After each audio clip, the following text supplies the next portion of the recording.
Welcome to Coalwood Radio. I'm your host Shelby, and our topic today is Homer Hickam, one of the Rocket Boys who represented the group at the National Science Fair and just won the gold medal for the highest Scholastic Achievement Award for Science.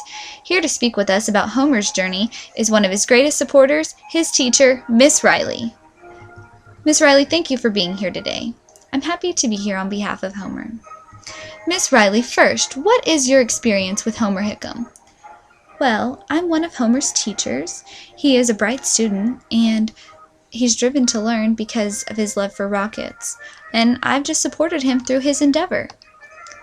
It's clear, Miss Riley, that Mr. Hickam is very intelligent, but what was it that you saw in Homer that made you support him?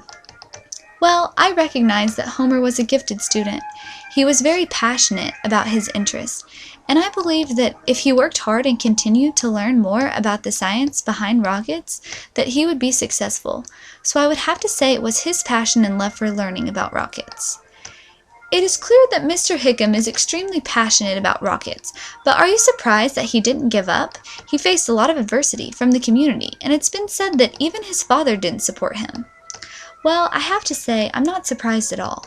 I knew that Homer had it in him to accomplish what he set his mind to.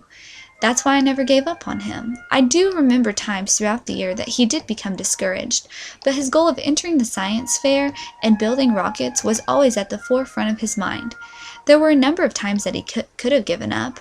For instance, when his dad threw away all of his rocket supplies, or when the Rocket Boys were blamed for that fire. But he's a determined and resilient student, and one of the hardest workers I know. I mean, look at the young man. He is a self-made rocket scientist. It has been said that you were one of his biggest encouragers, Miss Riley. How did you encourage Homer to keep going through all of the adversity and challenges that you just listed? Well, I encouraged him to keep learning. I ordered him a book to help him study the math related to rocket science more in depth. But I'm not the reason Homer kept building rockets through all of those challenges. He pushed himself.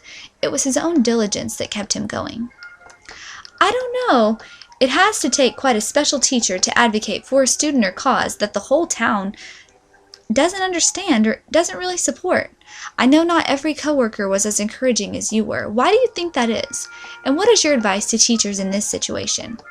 Well, what the Rocket Boys were doing had the potential to be dangerous, and much of the science and math that they were completing on their own wasn't even taught in our school.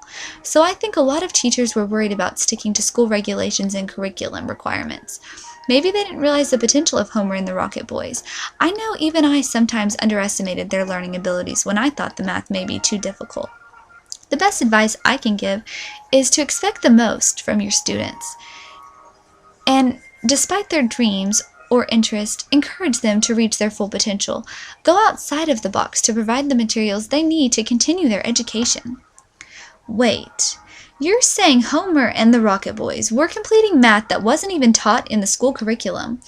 But, Miss Riley, how do you teach a student that is teaching himself?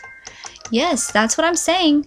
Homer was able to find those missing rockets and prove his innocence by teaching himself physics and math that allowed him to account for all of them. I'm not sure that there is one answer for how to teach a student as gifted as Homer, but I taught him by encouraging him and providing material that he could learn on his own. I suppose the best way to teach a student that is teaching himself is to be a positive role model that provides a guided path to learning and centers that on stuff that they're interested in. I think you also have to teach your students to be courageous to learn material that others might not be interested in or even approve of. Wow, so Homer truly is a self-made rocket scientist. That is just incredible. What is the secret to Homer's success? What qualities do you admire most about Homer? Well, I admire a number of things about Homer Hickam. As a student, he is a rapid learner. He has advanced interest and an abstract thinker. He also has impeccable problem-solving skills. He's highly motivated, ambitious, and active by his goals in the future. Sometimes he experienced self-doubt, anger, and frustration during this year's journey. At times, some may have thought he was rebellious or argumentative, but Homer is a leader. He's a risk-taker, and his resilience and persistence are some of the qualities I admire most because he didn't let the opinions of others stop him from reaching his goal. Wow, such an inspirational young man. I know we will see big things from him in the future. Thank you for being here, Miss Riley. I hope our listeners enjoyed hearing about the rocket hero, Mr. Homer Hickam.